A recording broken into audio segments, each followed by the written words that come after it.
Evie lahir pada Oktober 1977 dan dia bertemu dengan suaminya Michael ketika dia menepi untuk membantu Evie saat ban mobilnya kempes. Hanya selang 18 bulan setelahnya mereka menikah, tetapi kemudian berpisah, kemudian menikah kembali. Mereka pun dikaruniai bayi laki-laki bernama Aiden. Evie digambarkan sebagai pribadi yang baik hati dan penyayang. Pada Desember 2006, hanya beberapa minggu sepulangnya Evie dari lahiran, kebakaran terjadi di trailer pasangan itu. Michael berhasil keluar bersama Aiden, tetapi Evie masih terjebak di dalam. Michael pun memecahkan jendela kaca menggunakan parabola supaya Evie bisa memanjat keluar. Michael bahkan disebut pahlawan oleh media lokal. Para penyelidik memutuskan kebakaran itu tidak disengaja karena kabel yang rusak dan detektor asap yang tidak berfungsi. Michael, Evie, dan Aiden tinggal bertetangga dengan orang tua Michael, jadi mereka menumpang tinggal di sana setelah kejadian kebakaran itu. Pada 27 Januari 2007, hanya sebulan setelah kebakaran rumah, saat Michael tidur di ruang tamu bersama putranya, Michael mengaku terbangun karena suara berisik dari dalam tempat tidur, di mana Evie sedang terlelap di sana. Saat dia masuk, jendela tampak terbuka lebar dan Evie berdarah di atas tempat tidur. Michael menelpon 911, tetapi langsung menyerahkan telepon itu kepada ayahnya saat sudah tersambung. Ayah Michael memberitahu operator bahwa Evie sepertinya terjatuh dan tubuhnya tidak bereaksi. Saat polisi tiba di TKP, Evie langsung dilarikan ke rumah sakit. Para dokter memberitahu orang tua Evie bahwa luka-lukanya permanen seumur hidupnya. Kepala Evie mendapat pukulan sebanyak 7 kali dengan benda tumpul yang meninggalkan bekas berbentuk bintang.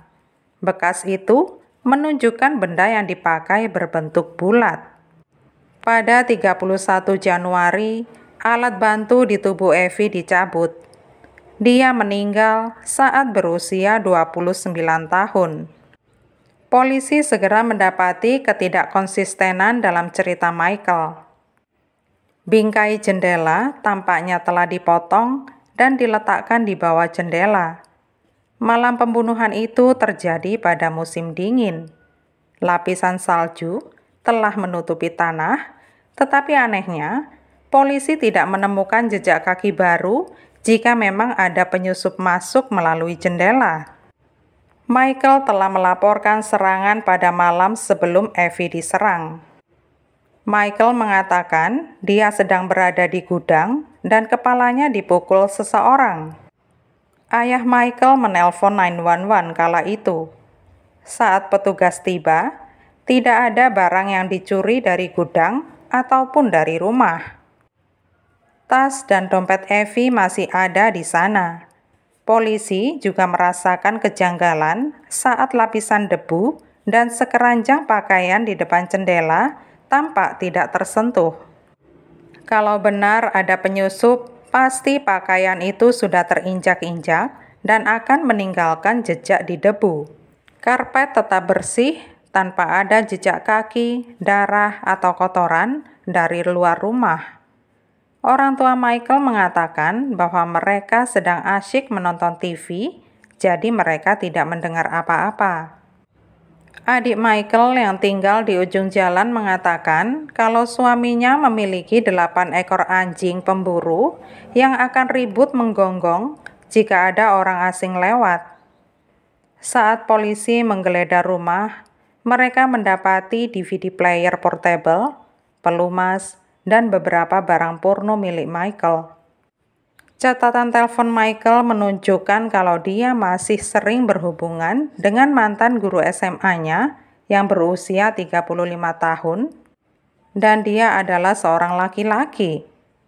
Teori yang memungkinkan adalah Michael itu seorang gay dan menghendaki Evie lenyap dari kehidupannya supaya dia bisa memulai hidup baru.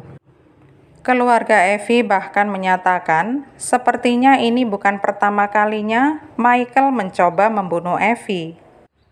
Mereka mengatakan Michael pernah memasukkan tikus ke konsol box di mobil Evie tanpa sepengetahuannya. Saat Evie berkendara, Michael menelponnya dan meminta Evie melihat apa obatnya ada di dalam konsol box mobilnya. Evie pun membukanya sambil berkendara dan dia sangat kaget saat melihat tikus itu. Dia langsung membanting setir di jalan raya yang hampir saja membunuhnya. Polisi mulai percaya bahwa kebakaran rumah itu bukan kecelakaan. Michael terpaksa harus menyelamatkan Evie karena keluarga dan teman-temannya semuanya berkumpul pada malam kejadian itu. Jadi, mau tidak mau, Michael harus menyelamatkan Evie. Selain itu, polis asuransi jiwa Evie mencapai lebih dari 2 miliar dan Michael adalah ahli warisnya. Polisi terus menggeledah rumah untuk mencari bukti bahwa Michael adalah pembunuhnya. Handuk kimono Michael telah diuji, tetapi tidak ada bekas darah di sana. Polisi berhasil mendapat jackpot saat mereka menggeledah mobil truk Michael. Di dalam ruang tersembunyi di bawah jok belakang, polisi menemukan palu, kotak silet, sepotong kabel listrik yang terbakar, dan beberapa pasang sarung tangan. Kabel listrik yang terbakar dibandingkan dengan kabel yang ditemukan di trailer.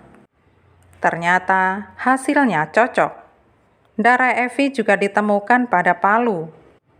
Pola palu disamakan dengan pola retakan di luka kepala Evie yang membuktikan kecocokan palu sebagai alat pembunuh. Darah Evie juga ditemukan di beberapa tisu dan sarung tangan. DNA Michael ditemukan di dalam sarung tangan latex yang dia kenakan di bawah sarung tangan kerja. Penuntut yakin bahwa Michael telah lama merencanakan membunuh Evie. Dia telah melakukan berbagai upaya dan baru terlaksana pada malam Januari itu. Penuntut mengatakan bahwa Michael mengarang cerita tentang penyusup demi meyakinkan orang-orang di kota kecil itu bahwa seorang penyusup sedang berkeliaran. Diyakini bahwa Michael membunuh Evie dengan telanjang karena darahnya pasti akan menciprati tubuhnya. Setelah memukul kepala Evie, dia langsung membersihkan diri menggunakan tisu, lalu mengenakan handuk kimononya dan meletakkan barang-barang bukti di kompartemen rahasianya, barulah dia menelpon 911. Dalam persidangan, Michael mengatakan terkejut saat melihat barang-barang yang ditemukan di dalam truknya yang selalu tidak terkunci.